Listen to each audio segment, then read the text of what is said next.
Thanks for joining us for the PHNX Suns postgame show, brought to you by the DraftKings Sportsbook app, America's #1 sportsbook app.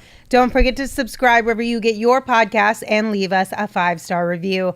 I'm Lindsey Smith here with Saul, Bookman, Gerald, Bourguet, and Espo. And guys, unfortunately, we got an L tonight. The Phoenix Suns fall to the Philadelphia 76ers 100-88.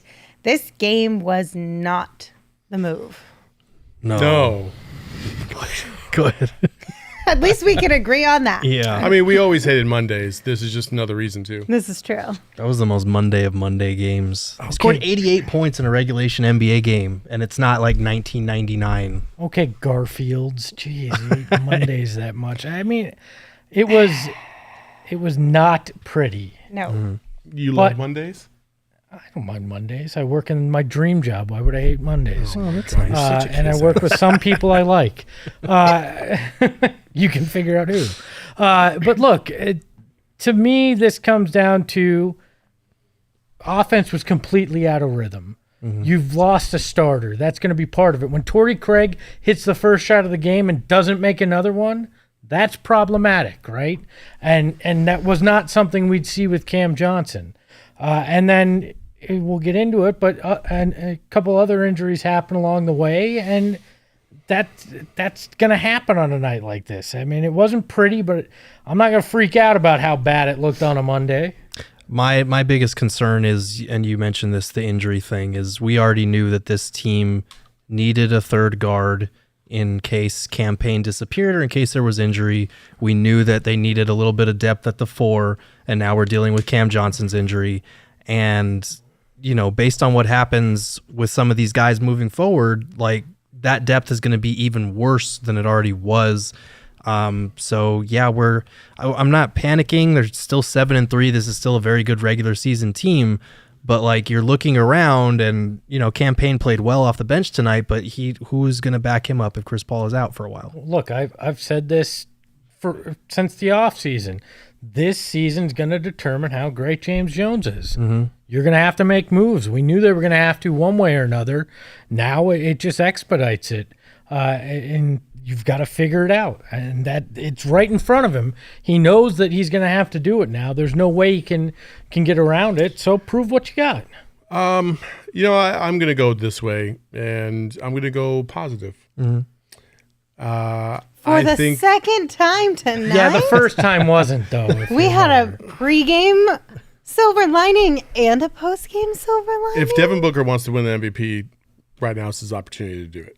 Mm. Because when you look at last year's or the two-time MVP's performance the last 2 years in Jokic and what he had to deal with that bombshell of a lineup last year and being able to carry them to a 6 seed basically all by himself, well, Devin Booker's close to the same spot right now. And if Devin Booker's going to be the MVP, he's going to have to do more with less. Yeah, well, 0 points in the fourth quarter ain't going to win you an MVP. Yeah, well, that's Lindsey's fault because she jinxed him. She did. It's not my fault. But he was kind of the only guy that had really anything going for him tonight. He had 28 even without scoring in the fourth and 8 of 16 shooting. What I liked is that he got to the line 14 times, which the Suns as a team only got there 22 times. They need to find ways to get to the line more. Book has been holding up his end of the bargain. Other guys need to start being a little more aggressive. Well, Book had an 8-0 run by himself in the third when they cut things closer. I think they got it within 5 at the end there. They got down to 3. They were down to 3, and they left down 5 in the third. So, he made a valiant effort, but I get you get tired. But if you go MIA in a fourth, that's not going to get it done. That's why they lost by double digits. I don't like what I saw from Chris Paul's injury. But you know, I know we're going to get to that in a second. So yeah, just going back to Devin though, like even though this is an opportunity, like you said, do more with less, an opportunity for him to really solidify and make that case for MVP candidate. And again, Devin going like OG Devin, putting the team on his back in the third quarter to get him back into it. You can't just rely on Devin Booker to get you to the goals that we have this year. Like, you just absolutely cannot do that. Right. No, you can't. And nor should we have to. I mean, that's not fair to him either. Listen, that's part of the deal. If you're going to be the superstar. You are the superstar. You're one of the top 10 players in the NBA. This is like, it's not, hey, how many points can you score when everything is going well? It's how many points and what can you do for your team when all the chips are down? And right now, the Suns are hitting a rough spot in their season.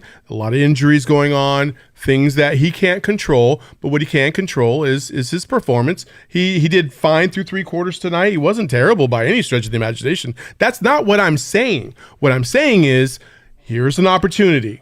And you'd be a fool not to say that this is a good opportunity to really solidify yourself as a front runner for the MVP. And you don't do it when you're on the best team in basketball. We saw that last year. He was the best player on the best team in basketball, and he came in 4th. He didn't even get respect until like damn near the end of the season. Well, right now is a good time to do it because everybody's going to start thinking that you guys don't have a chance. If Chris Paul misses any time, you're already out without Cam Johnson. Like, here's a good opportunity.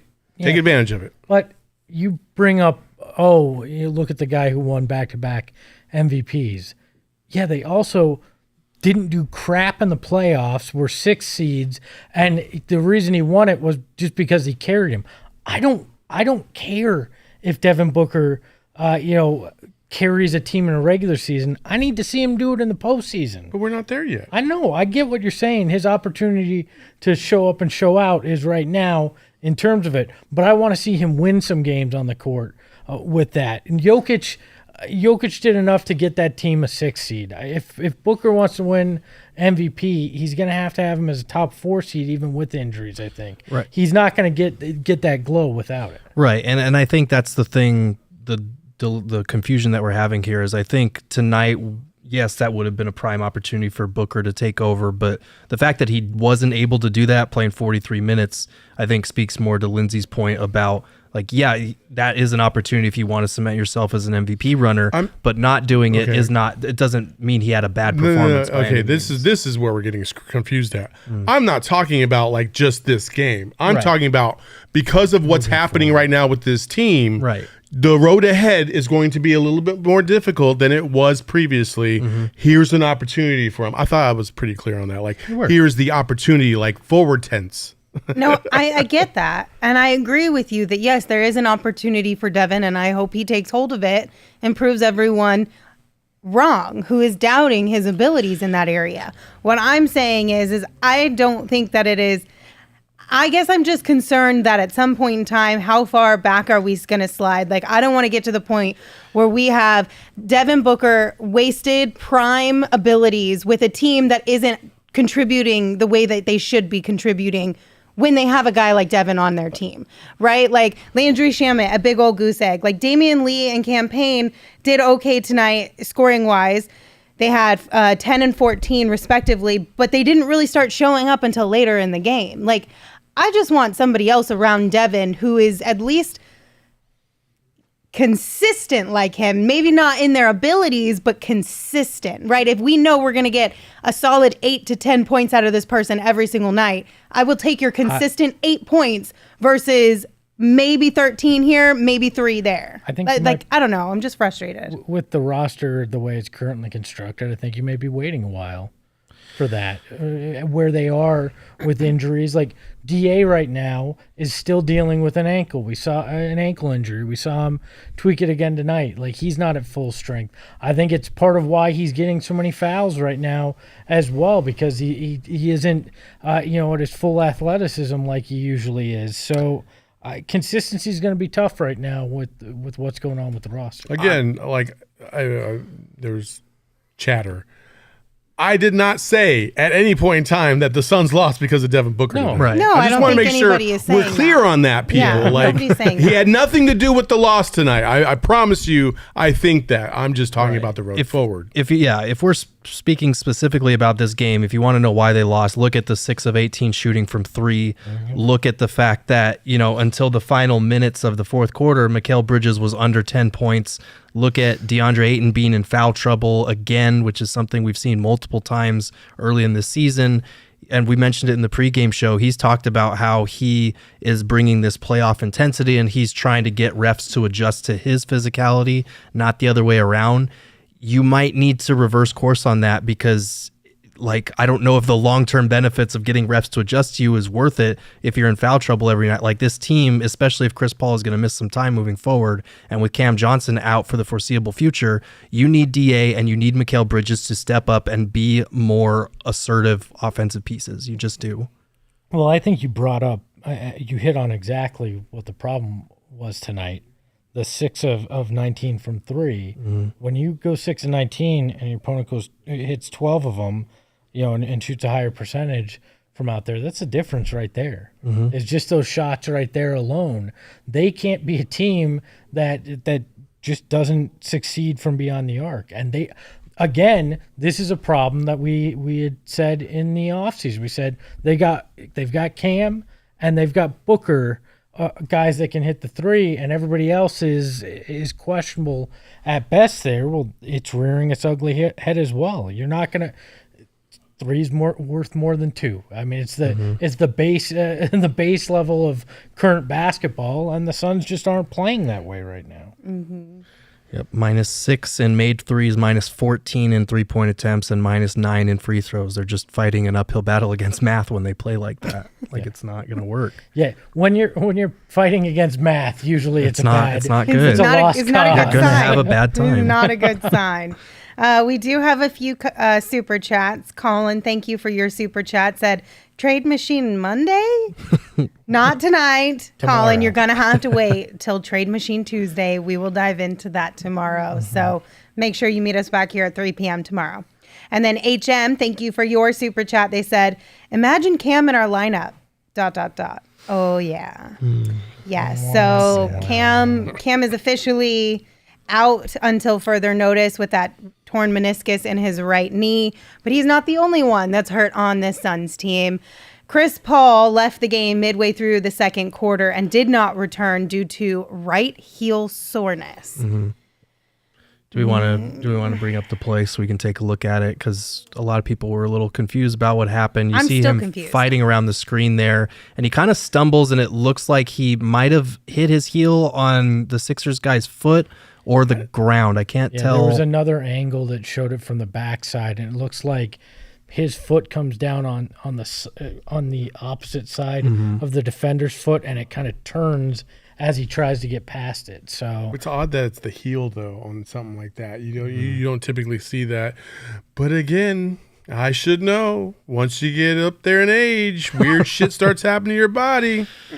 But the biggest concern is the Achilles, right? Well, that's what a couple of people in the chat are like, is this an AKA, but we're keeping it low key kind of a thing by saying right heel soreness? Yeah, but if it's an Achilles thing, it's going to come out. I mean, because that's even a minor thing that keeps you out a while. So I don't know. Hopefully it's not. But when you hear heel, that's what I think of immediately when you hear Jay gets it right. He says, how long will it take for him to heal? Come on. You think that's funny, but you don't think mine are funny. I'm upset. Nobody said yours weren't funny. I'm upset. I'm upset. In the words of Drake, I'm upset. You got to have a good enough internet connection to make those jokes. Too soon. It's not mine. It's the former disgraced future, whatever the fuck. Former owner. the disgraced future former owner. Thank you. Of the Phoenix Suns. That's what it is. It's his fault. Yeah, so this is not great. Not an ideal situation to be down yet another person from the starting lineup. Hopefully, I don't know. Every time I ask you guys how concerned you are about something, you always say, I'm not concerned at all. It's no big deal. And then it ends up becoming a big deal, so I don't want to even ask you about it at this point. Yeah, I was concerned about Cam. I'm concerned about this for sure. It would be nice to get an update that he just got a stinger or something, like a bruise or whatever you want to call it, and that's all that it was. Because if it's something more, I mean, this team was already kind of struggling to figure out Chris Paul in an off-ball role. Now if you have Cam Payne as your starter and your backup options are Landry Shamet, Damian Lee, or Dwayne Washington on a two-way, like, this team is in trouble. With little sleep because he's got a newborn too. So. Can I say something to the chat real quick? Yeah. Everybody calm down. It's one game. No, Saul. We've lost 2 out of 3. I get that. But we've also many times been here before. We've doubted this team. They always rise to the occasion. I'm sure they'll do the same thing next game. It's going to be okay. We don't need to sell everybody. We don't need to trade everybody. We don't need to blow the whole thing up. We're 10 games in the season. This team is 7-3. It'll be all right. But it's not the loss that worries me. It's the injuries and how disjointed the offense looked early on without Cam. Those two things concern me because those could be prolonged issues that could lead to multiple losses. But they didn't look that disjointed last game without Cam. Well, but that's the Blazers, which I understand the Blazers beat us twice, but the Blazers are way more garbage. And they were missing their top two guys. I don't know about all that. Hold on. Saul, you went on rants telling me when I said compared to the 76ers tonight? Yeah, the without 76ers James Harden? Joel Embiid, the second place MVP, who scored 30-plus points tonight. They're not garbage. I mean, you had a chance to win the game tonight. In the third quarter, they pulled to within 3 after playing like dog shit in the first place. Like, they had a chance to win tonight. But the offense still looked disjointed, and they had a major injury. Like I said, I'm not worried about the loss.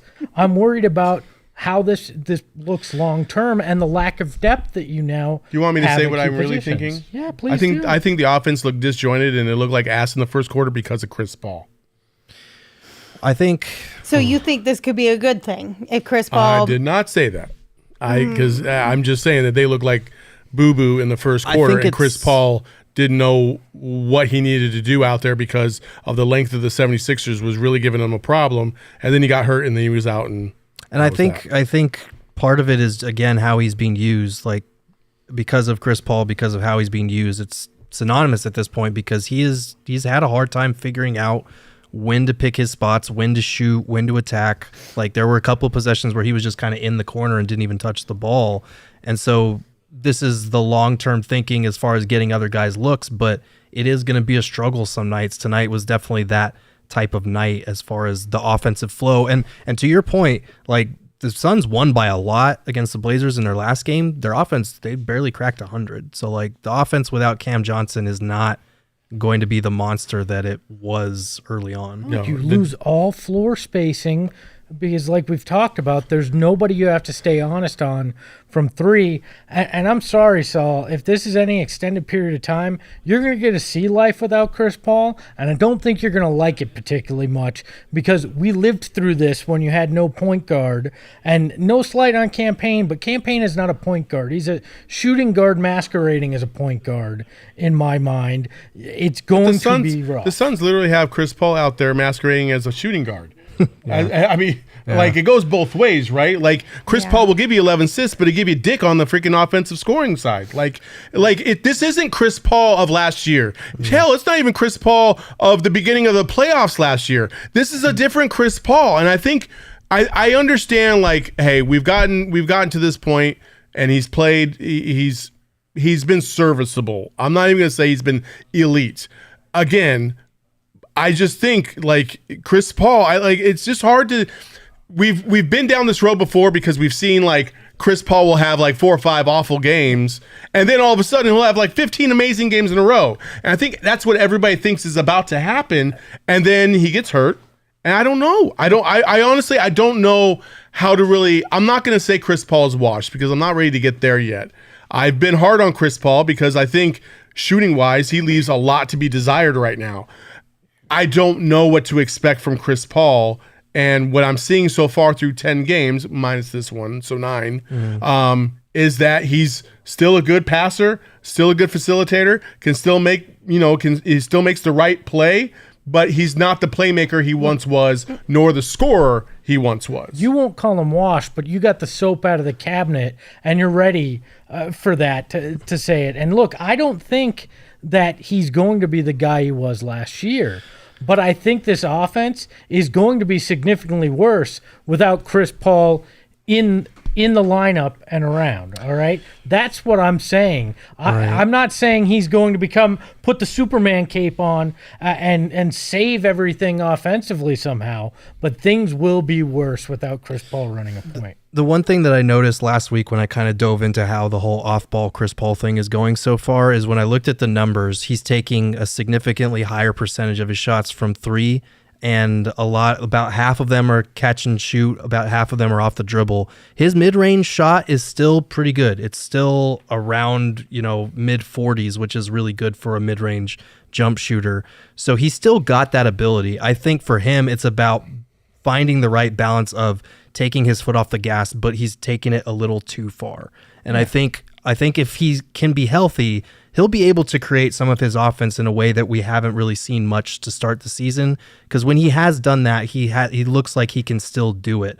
The problem is, I think a lot of his offense is coming where he's catching the ball instead of having it in his hands and being able to orchestrate everything. I do think that takes some getting used to.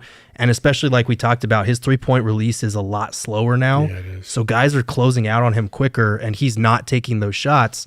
And we're sitting there looking and it's like, why isn't he taking it? Because he might get blocked at this point if he launches. Chris Paul is a very interesting conversation because it's a conundrum. It's like you don't want to give up on Chris Paul, obviously, because you still know that there's something there. Even if his body isn't, his mind is still there, right? Mm-hmm. So you still got to respect that. And there's other signs that are pointing to the decline of Chris Paul, that it's hard to kind of accept at certain points. So you're having to figure out like, okay, how are we going to manage this? Should we just say, Chris Paul, we're going to play you 20 minutes a night, but you give us 20 minutes where you're just dynamic? Is he even capable of that? Or what they're doing right now where he's out there more, he's serviceable. He's not exactly a liability by any stretch of the imagination, but he's not what he used to be. And it's hard for people to see what he was even just a year ago versus what they're seeing right now and not hope or think that he's going to turn some kind of corner and be back to what he was, because he has fooled us before in the past where he's had some kind of like shaky like stints of like 2 or 3 games. And then all of a sudden he has like a 14-14 game and he has 28 points and like 15 assists. You're like, that's Chris Paul. You know what I mean? So right. I don't really know what I can't trust my eyes right now because my eyes and my heart are in 2 different places, and that's a problem. Yeah, and I do want to address something in the chat because someone was saying that I hope that's the best way I can put it, guys. Relationship problems too when that happens. So. I do want to address something in the chat because Icon was saying I did say that I didn't think Cam is injury prone, and I'm not happy to admit. I'm actually kind of sad to admit that I was very wrong on that. We can pretty definitively say by now Cam is injury prone. Most of his injuries to this point were from direct contact. This one was a non-contact, so that kind of rules that out. But I'm not defending his offense. I'm kind of explaining why it's looked so bad. Like, it has been bad. I'm not denying that by any stretch. But when you are not a guy who's used to getting a lot of catch and shoots, and that's primarily what you're dealing with from 3-point range at 837 after doing the same shit for 17 years, it's going to take more than 10 games for you to figure it out. Like, that's just facts. But at what point is it on Monty to go and look at this and go, maybe this isn't the best use of things?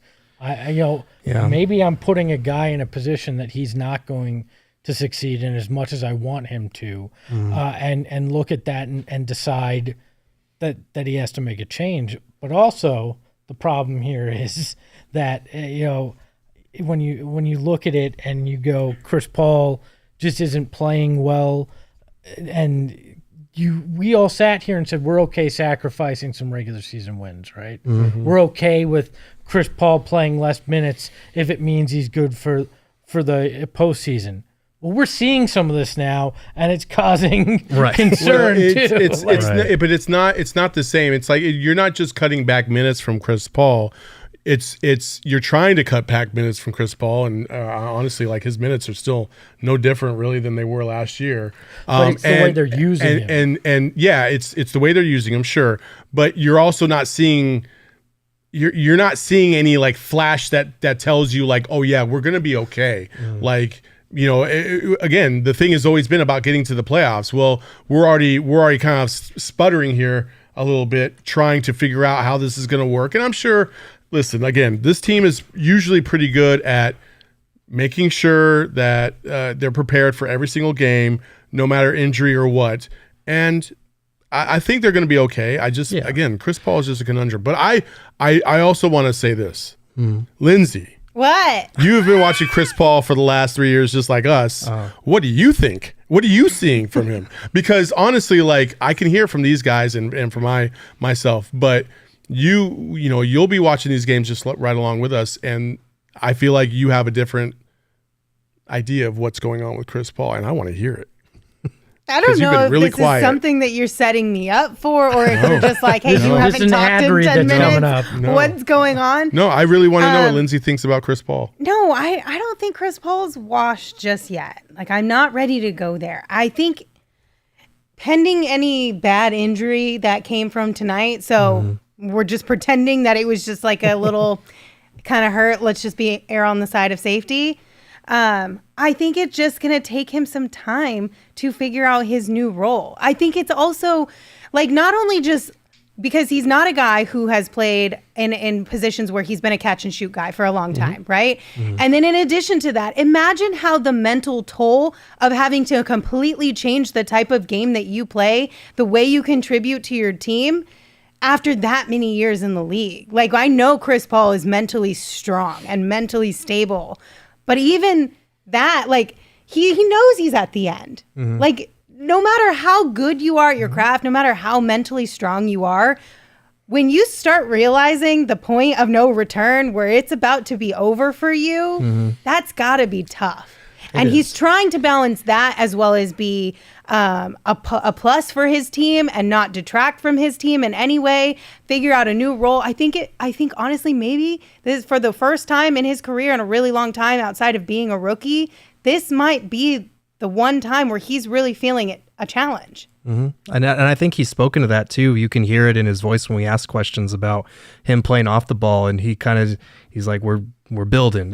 I'm playing. I'm trying to play the right way. We're trying to build something long term. He said the other night, like, winning your fourth game in 5 nights in January, like, who gives a shit? Like, we're trying to build for the long term, and he knows that requires him to sacrifice and be in a position of discomfort where he's not comfortable or not used to his bearings. I don't want to say it. No, you know what? We're not even going to go down that road. What? No, you have to say it now. No. Just say it. Oh man. If Chris Paul, Oh, God. if this was an Achilles, Okay. you know where I'm going with this. Turn out the light. The party's over. It's done. Damn, Espo, I was trying not to be like so damn grim about it. No, I mean, that's shit, what it you know? is. He's like, take the plunge, jump. No, that's Damn. if it's a like okay, we've broke glass. I wanna in case cry of right now. emergency. Jesus. We went to the dark side here, but if it's an Achilles, I didn't want to injury go at to 30 the dark side. But You guys listen, forced me But to. you still brought Your it mind up. was already there. You started it. But I was going to Listen, sulk in though. silence. Oh, my God. If you and I had an Achilles injury at our age, and I'm Chris Paul's age. I'm not walking for like 3 years. I think at that time he's not coming back and playing at a high level. You're a shitty rehab person. You need to upgrade your insurance, sir. Have you seen me? Which plan did you pick? That's a lot of weight on bad Achilles. Like, that's not, but my point being, like, it's not going to be an easy Damn. recovery if it were something like that. It's over at that point. And the window's probably closed at that point. I mean, all right. First of all, let's stop with all this. We're not going to old yeller fucking Chris Paul right now because the chat is like the party's over. Like he's already, he's getting down. man. He knows it's almost over. Oh like my as if like we're about to God. like, all right, little buddy, we gotta go euthanize you now. Like, no, we're not doing that. Let's just move on to the It next could just topic be a because this stinger. is so fucking He was depressing. like, we've got Titanic violins playing in the background. know. Like, what is this? And Jay. Team 7 and 3 were like, Oh my God. Okay, well, we do have another super chat from HM. Thank you for that super chat as well. Said, injuries makes chemistry hard to figure out. So this is something that we're just going to have to kind of deal with until we figure it out, because you're absolutely right. It does make it hard to find chemistry when you're dealing with injuries left and right. Cam being, I guess, if there's a silver lining, is that Cam's going to be out for a good amount of time, more than likely. Obviously, we haven't heard what type of plan of action he's going to take, but it's going to be a little bit of time. Hopefully, this Chris Paul thing is not a big deal. Hopefully, Deandre Ayton tweaking his ankle is not a big deal, and we can at least get those guys normal minutes, consistent minutes, and we're only dealing with one. One of the things that could be a positive out of all this is that when injuries arise, other players understand that they have to step up. They have to play at a higher level than normal. And hopefully with Mikal and DA specifically, that they will do that. Listen, again, we've seen it a lot of times where a team gets counted out because they don't have, some of their support players. Like I said, I just mentioned Jokic last year. Guys step up. That is in their DNA. They will step up. I believe DA and Mikal will step up, and even campaign. So it's the nature of the business. Listen, the Suns were pretty lucky for the most part the last couple of years, but not getting severely banged up with the injury bug. And while other teams were, and now it's kind of starting to come back a little bit here in the early going. And none of these are severe. So knock on wood. Hopefully, hopefully Chris Paul's going to be okay. There it is. Again, there's wood in the chair. How do you think it fucking holds up? Haven't you ever read a carpentry book? It's that good more furniture. It's not fabric that's holding my fat ass up. Listen, all I know is that the truth might hurt your feelings on this show sometimes, but more furniture won't hurt your back. Even though there's wood in it, it's real comfy, it's real soft, it's real nice. And you guys can spruce up your home during More Furniture's fall sale at morefurniture.com. So be sure to check them out if you are in the market for brand new furniture, or if you want to just upgrade a little bit before the holidays. Plus, right now you'll receive a $100 gift card for every $1,000 you spend. Also, in case you haven't watched, we do have a brand new, well, not brand new, but a newer fantasy show here at PHNX that Espo has been a part of.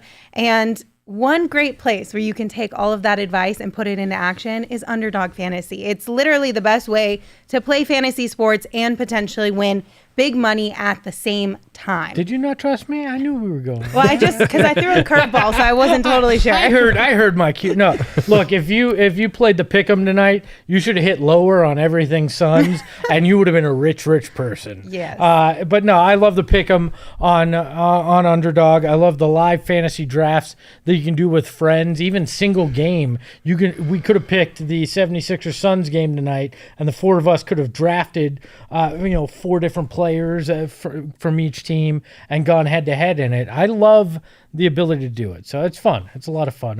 Use that promo code PHNX when you download the Underdog Fantasy app, and you're going to wind up getting, I believe they'll match up to $100. That's right. In deposits. Yep, they'll double your deposit, your first deposit up to $100. So get in on the action today. We put the link in the chat. Also, the link is in our show notes just to make it a little bit easier for you guys.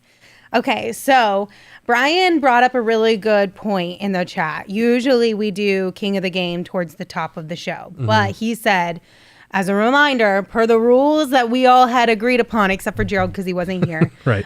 We cannot name Devin Draft King of the Game unless he scores 30 or more points. Yeah, right? Okay. Yep, it's bylaws. We signed it. It's official. So. To be fair, Gerald said, "Well, now that we've got these injuries, we might need to revisit." Yeah, it's going to be tough coming up with Kings of the Game. Now that we have these injuries, his threshold should be 35 because he's going to have to go 35 again. Let's just make it 40. There's less guys to give the ball to. Be better, Devin. The expectations go higher, not lower. We're going to need Dukes of the Game or Oh, Devin, you got 15 in that? Oh, yeah, be king. King of the game. Yeah, Devin. When your bench goes low, you go high, buddy. Oh boy. We'll revisit that maybe at the end of November if we haven't had Devin as King of the Game at all. We got a pretty good King of the Game tonight, though. I fought so hard. You guys, I was the most annoying person in the entire room about wanting to make this person our King of the Game. I hope you guys are ready, and I hope you love it as much as I do, because I'm going to be so disappointed if you don't. But tonight's King of the Game. This is Lindsey's choice. Is Meek Mill, you guys. Meek Mill is our King of the Game. It's confirmed. He is a Suns fan. He is a fighter for justice when it comes to the officiating during games. And he's your mom's favorite rapper. So, for all those reasons, Meek Mill is our Draft King of the Game. He accidentally, in quotes, he accidentally tripped a ref. And all I'm saying is at the beginning of this game, the officiating was a little wonky. And then it got better. Do we have to give All it to? I'm saying. Hold on. Do we have to give it to all of Meek Mill, or was it just his feet? The draft king of the game, because they did the work. I'll take whatever you want. Whatever I can get from you guys, because this was a hard-fought battle, I will take. As the editor, you know that this is Lindsey's graphic because there's an apostrophe missing on moms in that graphic. And it was all lowercase. You know it wasn't ran through me. All lowercase, yeah. The one Can you time. pull that graphic up one more time, too, by the way? Yeah, okay. Yeah, your mom's looking kind of thirsty at Meek Mill right there. Oh, I missed that. Emma did put her mom on the graphic again. Got it going. Emma's mom is officially the 6th member of the show now. She's been on here twice. Again, I was told to do it. I am just listening and doing my job. Emma's mom is going to have her own Twitter account by the end of the show. My mom, she's not happy. No, About the first one, I can't wait for the text on this one. I'm giving it like a good 5-minute buffer and just waiting for a phone call. oh, man. Okay, all I'm saying is that I was not the only person who was a little bit frustrated with the officiating at the beginning of this game. I'm not saying that's the reason why the Suns lost. We just went over a whole slew of reasons why this wasn't a great game for the Suns. However, I do think there is an issue when at halftime, Joel Embiid has the same amount of free throw attempts as your entire Suns team. I get it, That's but a struggle I bus. get it, but that's part of Embiid's game. He looks for the contact. He flops. He flails. That's what he tries to. That's I part of his know. game. The Suns, like we were talking about DA, you guys were talking about DA, and I didn't jump into that conversation, but like DA does that's not part of his game. He does not try to draw the contact. He just tries to score, and that's that. Whereas Embiid tries to score and draw the foul and flail his body and hit you and ding you up and fall into the fourth row. Like that's what he's done his whole career. So like when I see that stat, like I get it. Like the Suns should be a little bit more aggressive. I mean, Devin Booker went to the free throw line 14 times. And You know a what I good mean? amount Like, of them came in the third quarter. Yeah, because Right. he was being aggressive. Because Meek Mill tripped a ref. That sure. Okay.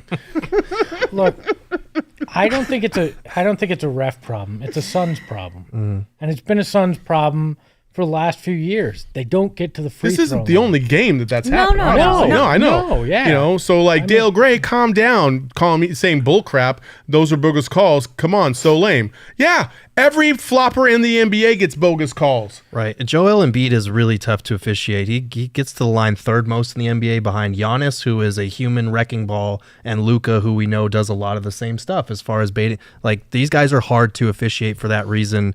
And they did turn it around in the second half. They got at least reasonably close. And they've been 11th in free throw attempts so far this season. So they've been better so far to start the year. But it is something to keep an eye on because on the nights when they're losing, usually there's a discrepancy in the 3-point column and in the free throws column. And it's kind of a recurring theme. That math that Yeah. you said in the beginning. That it's math, though. important. Look, I'm gonna lay it at the feet of Deandre Ayton. DeAndre Ayton has to learn how to be that way, to be aggressive, to make the point, to, if he has to, flop to get to the line. Whatever it takes. He's got the bag now. Go out and do the dirty work to get to the line. It's hard. It's hard to get learn it. that skill, and it is a learned skill. Like, Yeah. and it's a learned skill over many years. Like you picked that up young.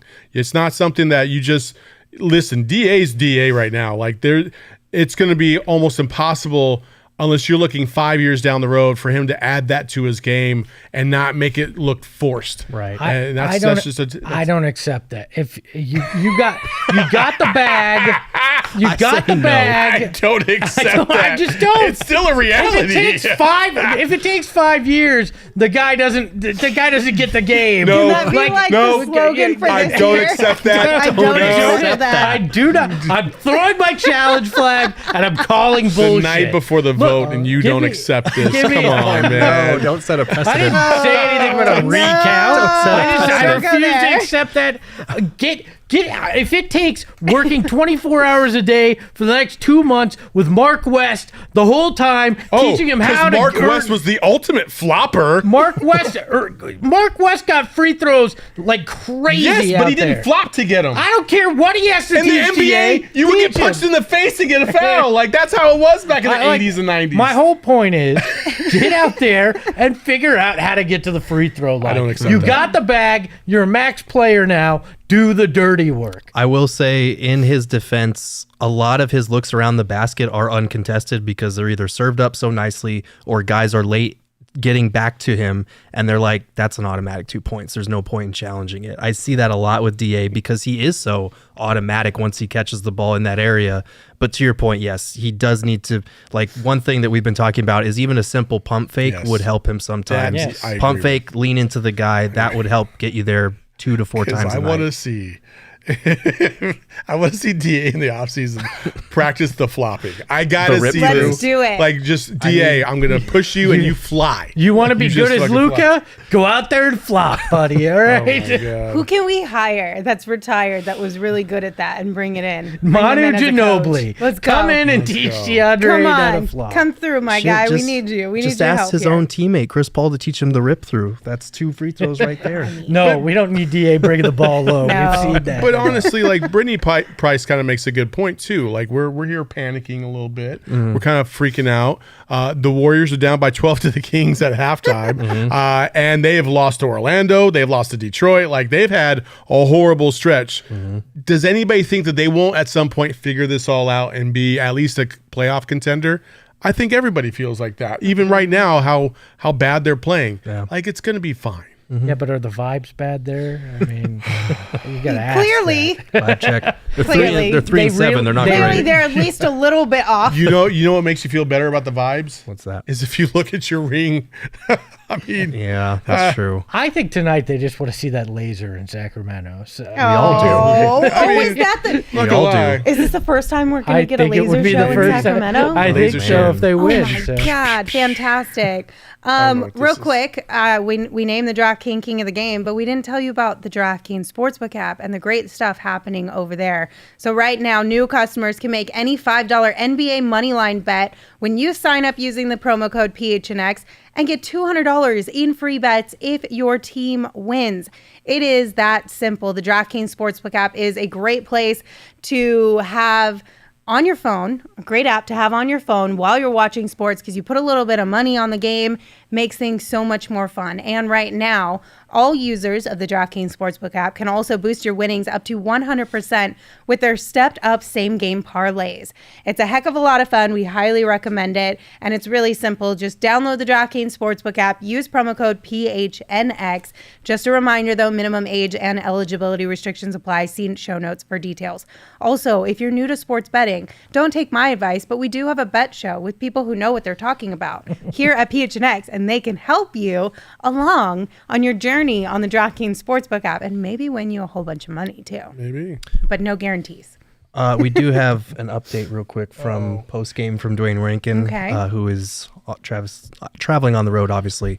Chris Paul said if he could have played, he would have, but doesn't see the sore right heel as a prolonged thing. I'm not that worried about it. When asked if this was just a matter of being cautious, Paul said, yep. So not an official report, not a lot to go on, but I feel like we hear this Promising, at every time. least. So, but, like, you know, I you will hear say- optimism like that. I will say, though, if it's a serious injury, normally they would not make a guy available. That's true. Like they would have already true. ushered him out. But you know what else? Chris Paul doesn't understand how his body works. When you get to 38, He's not you there don't yet. Tomorrow it hurts 37. more. Yeah. Tomorrow he's gonna wake up and be like, "Oh man, why was I talking all that shit? Like I thought I was gonna be okay. This shit still hurts." The adrenaline's gone. Yeah. Oh my God. Yeah, trust Well, me. It on ain't the gonna feel road good though, tomorrow. can't in the current NBA now that the COVID restrictions are lifted, he could get Chris Paul in the locker room. Right, didn't have- but there's always like Yes, multiple you hide 'em. exits Yeah, you in can a hide 'em. locker room. So That's if true. Chris Paul wanted to avoid being spoken to tonight, he could have absolutely avoided it. Like Cam, after that game, he left pretty early in that game too. I think it was second quarter as well, and he was nowhere to be found afterwards until we saw him leaving the building. That's because he was getting fitted for his crutches. So. Probably. I Well, mean, see, you're good not sign. wrong. He's not on crutches. He's not a no boot, no crutches. All right, we'll Killing the take it. good news. Peyton in the chat brings up a good point. He said, I think you all got your pregame predictions bets wrong. So that's literally why I said we have a bet show. I don't think any of us are on the bet show, right? Nope. So that's why I suggested the bet show, and maybe not us. But Thanks, we have Peyton. fun. We have fun. Peyton, we love you too. Also, speaking of fun, we're teaming up with our friends over at Four Peaks to host all U.S. and Mexico World Cup matches at their 8th Street Pub. It's going to be a heck of a lot of fun. You can enjoy the game, enjoy beer specials, giveaways, guest appearances, and so much more. Check the link in the show notes to register for absolutely free and come on down and hang out with us. Watch some soccer. These games are quite a bit of fun. All right, guys, is there anything else from the game specifically that you feel like you didn't get to touch on tonight and you'd like to? An encouraging sign, obviously, especially if Paul is not out for a while. Campaign did play better tonight. He had a really rough first stint where he turned the ball over like 2 or 3 times, but after that, he kind of settled in and was good off the bench. 6 of 14 is just okay, but 14 points, 5 assists. Like, that's what you would like to see out of him coming off the bench. He's got that bounce again, which is nice. You know, he's got that little bit of swagger that he had before, which is always a good thing. He hasn't been the greatest. He hasn't been on fire yet, but he's shown glimpses of what he can be, and hopefully, if the Suns have to lean on him, he'll be able to come through. Yeah, shout out for me, Damian Lee. We wondered when Jay Crowder decided to go on his adventure, whatever the hell he's doing, working out in empty gyms with black and white film, whatever it is, that we wondered where that edge was going to come from. Damian Lee's got that edge. Yeah. And he's not afraid to showcase it in a game. And, he also is another guy we talked about, lack of three-point shooting. This is a guy that can help you with that. Went 2 of 4 tonight, had 10 points. Not a huge stat line, but I like the hustle. I like the edge. He's one of those bench guys that I'm not overly concerned about when he steps on the floor. Is it just me, or does it also seem like Damian Lee also always hits down a 3 later in the game when we kind of need that momentum boost? Yeah, he's got some clutch in him. He's great from the corners, and they've been finding him there a lot in the fourth quarter. That's been huge. I'm a big fan of his. I don't think he's a game changer or anything of that sort, but I think he is a very solid role player on this team. And I think, like you said, that spice is something that this team definitely needs, because he's willing to talk a little bit of trash, potentially get teed up for it, but it does add a boost of energy to this squad, which sometimes you just need somebody to get a tech to get your team fired up. Sometimes you just do. We have another super chat. This one's from Code. Said Miles Turner dropped 37 points, 12 rebounds, and was 11-11 from the stripe. Just saying. I mean, where's he going to play? I'm not trading DA for him. Well, so this Sabonis team and him didn't look good at center and power forward. Well, this is coming. Code sent this super chat, but he sent a couple other more comments just about DA. And the question that's asking, or basically the topic that's being brought up is do we baby DA? Do we allow him to not do enough for this team? Is it Mark? Even Marky Mark said right here, DA has 10 plus rebounds twice this year and isn't even getting a block a game. And am I the only one who sees anything wrong with this? I think it's the foul trouble, honestly. Like there's been a lot of games where he's missed like ample time on the floor. He only played 31 minutes tonight. This was supposed to be the year where he increases that to like 33, 34, 35 maybe. Yeah. And it's still been around that 30, 31 minute mark. Like he's got to stay out of foul trouble to be on the floor and produce. What do you say, 2 games of 10 rebounds or more? Yeah. They've played 10. How many did he miss? Was it 2, a I think? couple? So, yeah. I mean, small sample size. Yeah, it's a small sample size as well, but I get it. I get the feeling that we might, but I'd argue McHale gets more babied than DA. I mean, we barely talked about it, but 15 points tonight in 44 minutes, like in a game where you're lacking on the offensive end, he's a guy I need more out of on certain nights. Both of them. Again, I'm not gonna change my tune now. By saying that this team is only going to go far, as far as Cam, McHale, and DA are going to take him. Like that's just that. We know what Devin Booker is going to give us. I thought we knew what Chris Paul was going to give us. But the 3 that haven't exactly taken their game offensively to another level are those 3, and they need to show up. They absolutely. And I would say, yeah, I think DA gets a lot of flack just because of being the number 1 overall pick. Right. And deservedly so. Like at this point in time in his career, he should be averaging 22 and 11 easily. Like there is no excuse. And for that, I am disappointed in DA. Like, he's got to be so much better than he is right now. And I even feel like personally I let him off the hook far too many times. Mikal is, to me, just slightly a notch below that. Mikal is fantastic on the defensive end, and that's what saves him in a lot of these conversations. It's because he can lock up dudes, and he can really be an X factor out there because not much is expected of him offensively. But right now, in your 5th year, you have to be able to produce at a higher level than you are. So this next stretch of games without Cam Johnson, like those two are going to have to pick it up in a big time way, especially if Chris Paul is not going to give you the offensive shooting production that he has his last couple years. So yeah, I mean, I think that's something I'm going to be looking for sure. It's like they just got to be better. Overall, they got to be better. Both of them got to be better. Yep. Well, look, they hung their hat on the idea of internal development, and they're going to have to see it. You're obviously not going to get from Cam now because of the injury. DA and Mikal, you got the stage. Step up. I mean, that's what they're going to need. If they're not going to make any move or any significant move, it's DA and Mikal. They're going to have to pick up the slack. Yep. Brittany has a really fun comment in here. We're not going to talk about it right now, but I'm just putting this out there, Brittany. We're going to do that tomorrow on Trade Machine Tuesday. So don't answer, you guys. Save it for Trade Machine Tuesday. But now I'm But Brittany hungry. says J for Brooke Lopez and a pack of Oreos. Who says no? We're going to Oreos. discuss it tomorrow, okay? We're going to discuss it tomorrow. I like where your head's at, Brittany. All right. Well, you guys, thank you so much for joining us for tonight's show. We appreciate you as always. It's been fun to have a little bit of a bitch session, if you will, because, we all kind of just like to have those after losses. I know they're going to come. I know this team is good, but it is what it is. That's what we should forget the dive bar moniker that we used to use. It's the bitch session. Welcome to that. I mean, isn't it, though? Where we just Yes. complain about things that in the grand scheme of things probably won't be that big of a deal for us. It is what it is. I don't know. I refuse to accept that answer. Fair. All right. Well, we'll see you tomorrow at 3 p.m. So plan to come hang out with us then.